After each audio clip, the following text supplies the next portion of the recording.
नमस्कार, मैं हूँ रचना और आप देख रहे हैं वाइस न्यूज 18। आइए बात करते हैं इस वक्त की बड़ी खबर से। भारतीय जनता पार्टी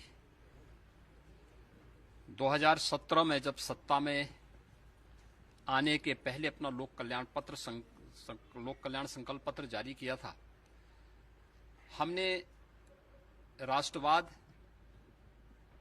सुशासन और विकास को मुद्दा बनाया था।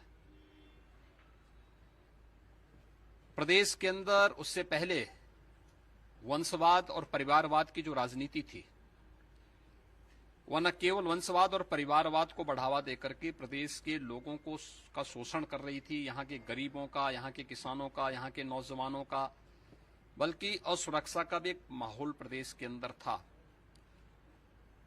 हर तीसरे दिन प्रदेश में एक दंगा होता था।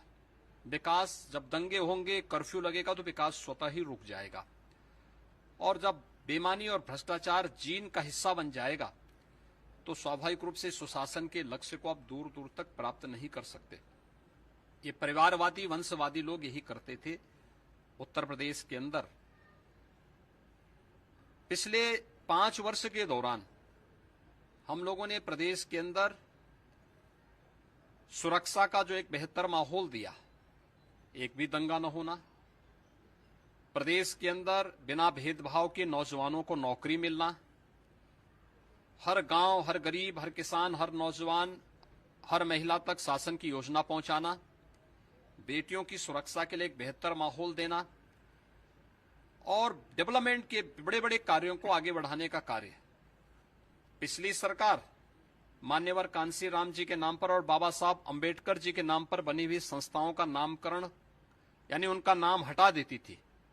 हमारी सरकार ने यहां पर अपने उन स्थलों पर विकास के उन कार्यक्रमों को आगे बढ़ाया। देश की पहली रैपिड रेल दिल्ली मेरठ के बीच में चलने वाली है। देश का जो सबसे चौड़ा एक्सप्रेसवे वह दिल्ली और मेरठ के बीच में बनकर के तैयार हो गया है, उसका संचालन भी प्रारंभ हो चुका है। यानी जिस दूरी को 3 से 4 घंटे लगते थे, आज मात्र 40 मिनट में उस दूरी को तय किया जा रहा है।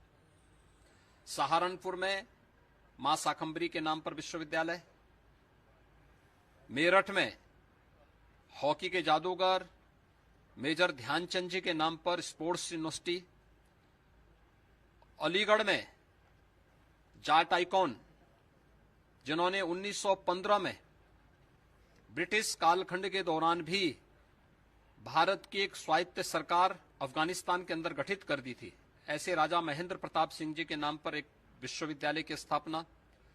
एशिया का सबसे बड़ा एयरपोर्ट इसी जनपद में जेवर में हम लोग स्थापित कर रहे हैं। डिफेंस कॉरिडोर का नोड एक अलीगढ़ में है और आगरा में भी है। विकास की योजनाओं को जन जन तक पहुंचाना, सुरक्षा का एक बेहतर वातावरण देना, आस्था का सम्मान करना, गन्ना किसानों के गन्ना मूल्य का भुगतान। सपा बसपा कांग्रेस के शासनकाल में जितना गन्ना मूल्य का भुगतान नहीं हुआ था, उससे ज्यादा गन्ना मूल्य का भुगतान हमारी सरकार ने 5 वर्ष के दौरान 1,54,000 करोड़ रुपए का गन्ना मूल्य का भुगतान भी गन्ना किसानों को किया है।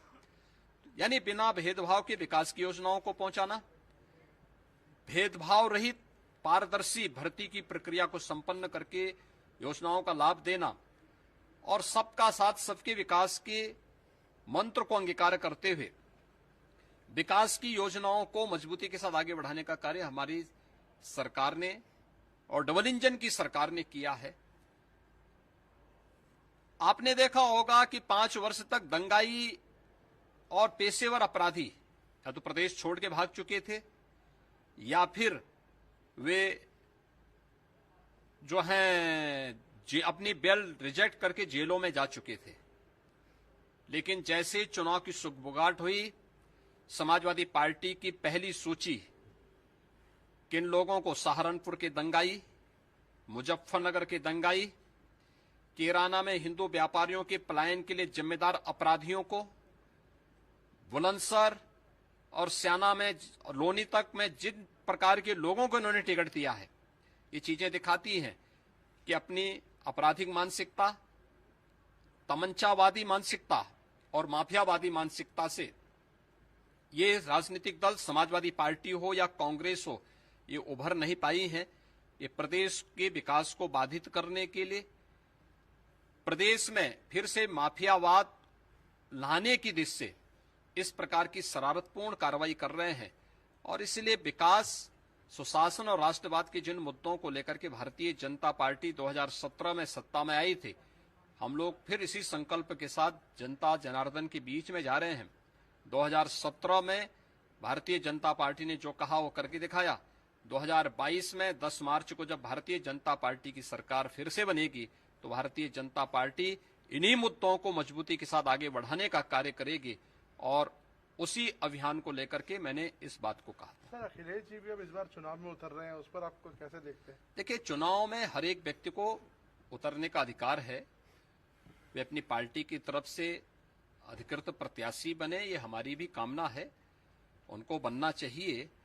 लेकिन एक बात तो सामने आ गई है कि समाजवादी पार्टी आज बैकफुट पर आ चुकी है अपनी पहली सूची के बाद। अब उनकी हिम्मत नहीं हो पा रही कि अगली सूची वो जारी कर सकें, क्योंकि किसकी करें किसकी न करें। और अगर करते हैं, जिन जैसे पेशेवर माफिया और अपराधियों को इन्होंने पहली सूची में स्थान दिया, अगर ऐसे ही करते हैं तो जनता के सामने उनको मुंह दिखाने की स्थिति नहीं होगी। और इस वजह से वे लोग उससे काफी दूर दूर तक वे देखने को इनके परिवार के एक प्रमुख सदस्य पन्ना जी ने आपकी पार्टी ज्वाइन करी है। देखिए, वही कह रहे हैं ना कि उनको भारतीय जनता पार्टी और डबल इंजन की सरकार का प्रधानमंत्री मोदी जी की कार्यशैली पसंद आई। उन्होंने भारतीय जनता पार्टी को आज अपना यानी की सदस्यता ली है। हम उनका स्वागत करते हैं और हमें विश्वास है कि अपर्णा जी भारतीय जनता पार्टी के साथ मिलकर के इस बृहद परिवार का हिस्सा बन करके भारतीय जनता पार्टी को मजबूती प्रदान करने और अपने सामाजिक सेवाओं को इस मंच के माध्यम से आगे बढ़ाने का कार्य करेंगे। Thank you.